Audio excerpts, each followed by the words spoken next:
Tua Tagovailoa. They faced the Patriots and they beat the Patriots.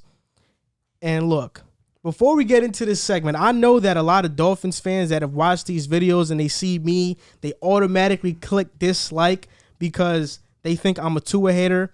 I'm not a Tua hater. I never said Tua is going to be a bad quarterback or a bust. I just said he wasn't going to be a superstar quarterback. And if you guys want to hate me for that, you can hate me for that. But I stand firm on what I've said. Dolphins beat the Patriots 22-12.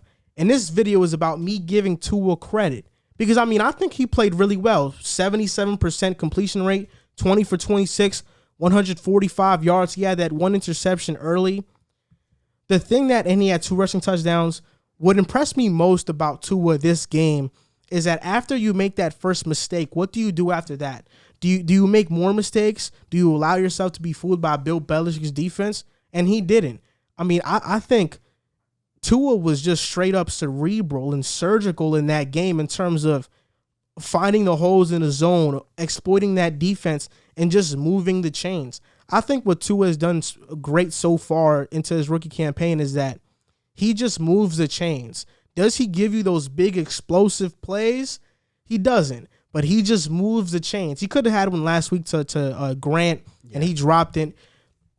But Tua just moves the chains. And I'd rather have a guy like that moves the chains than somebody who just makes spectacular plays all the time, but they're once in a blue moon.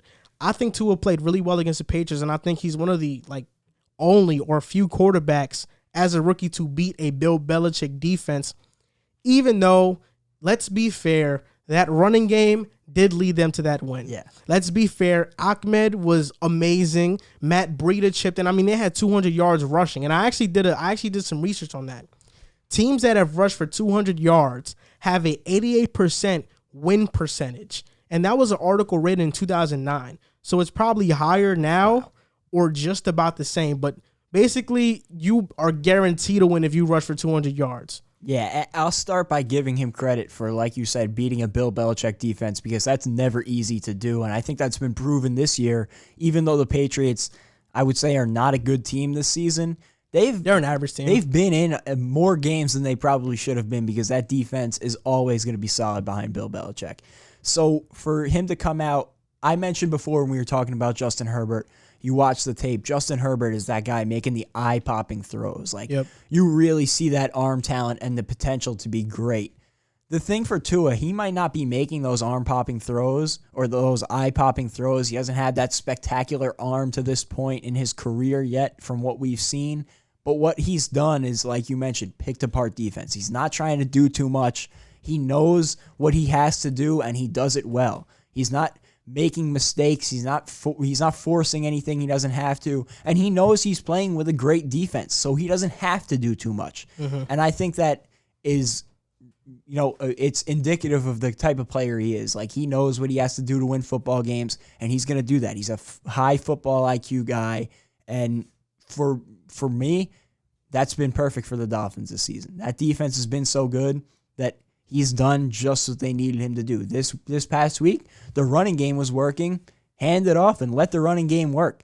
And I mean, that's not a bad thing. I mean, to beat the Patriots, you don't. The game plan is not to have Tua throw 40 times and have him make a bunch of mistakes against the Patriots.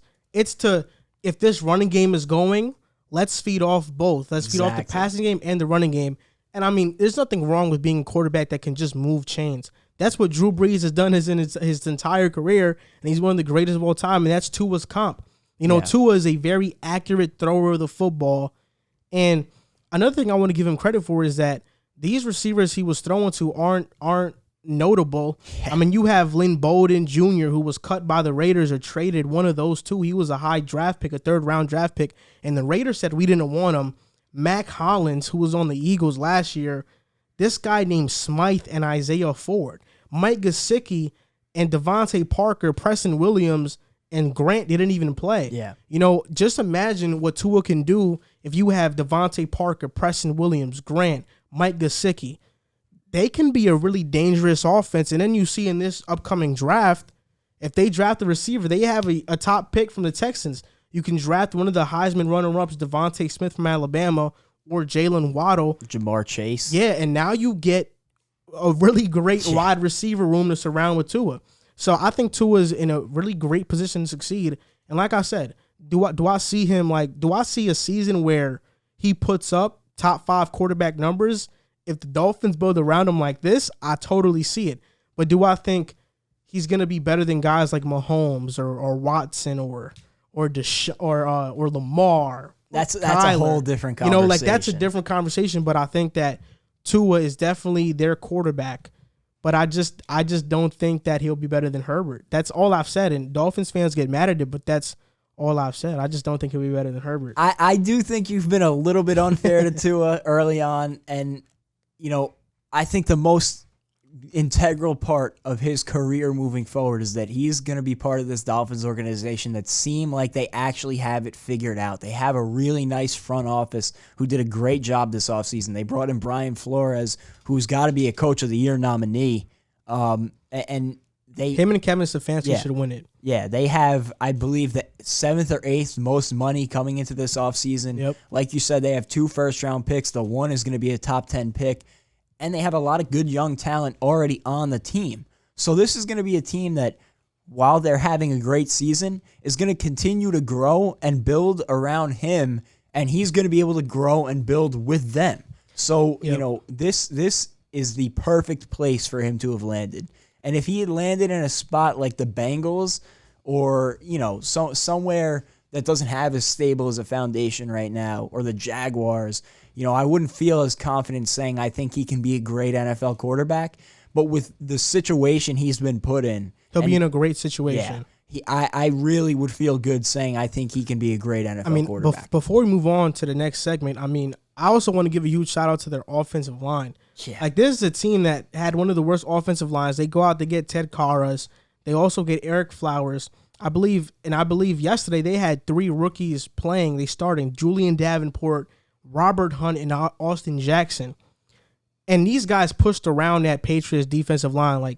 Robert Hunt looks good. Austin Jackson looks good as well. And Julian Davenport didn't look too bad. The Dolphins have a lot of things going for them.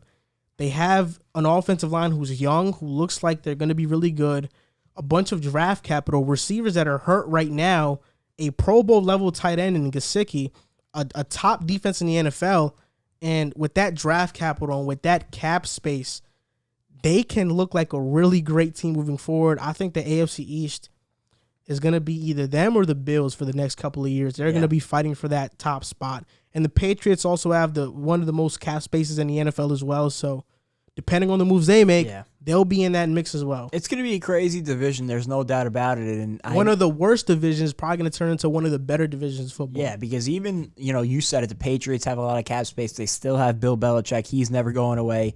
And even the Jets, a lot of people are going crazy, with them losing out on Trevor Lawrence. But all the points still stand, and we'll talk about them later. But the future isn't all gloom and doom for them as much as it might seem like it. So this is going to be a really competitive division in the next few years, and the Dolphins have really put themselves in a good spot to compete, especially with the Bills, because the Bills are there right now. The Bills, I'm not afraid to say they're a Super Bowl contender at this point, and that's a topic later on in the show, but they're going to be neck and neck with the Bills at the top of this division for the next decade. Yep, and what I wanted to say this segment that I forgot to say last segment is that this quarterback class has the potential to be the best in NFL history. Yeah. I've never seen any quarterback class come into this season with little preparation, no offseason, no preseason, no OTAs, and come as poised and prepared to be a starter.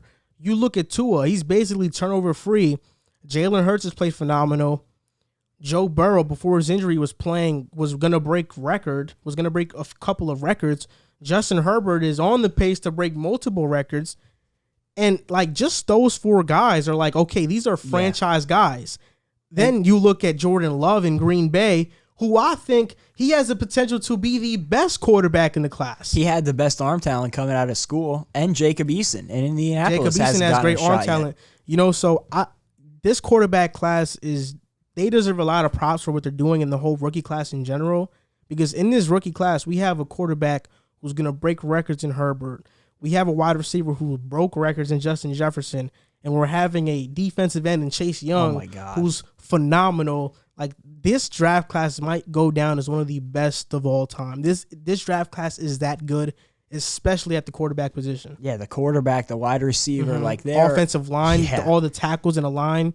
This class was special. It's been everything that it was built up to be. And, you know, I'm excited to see this class grow for the next 10 years because there are some Hall of Fame talents in this crop of guys.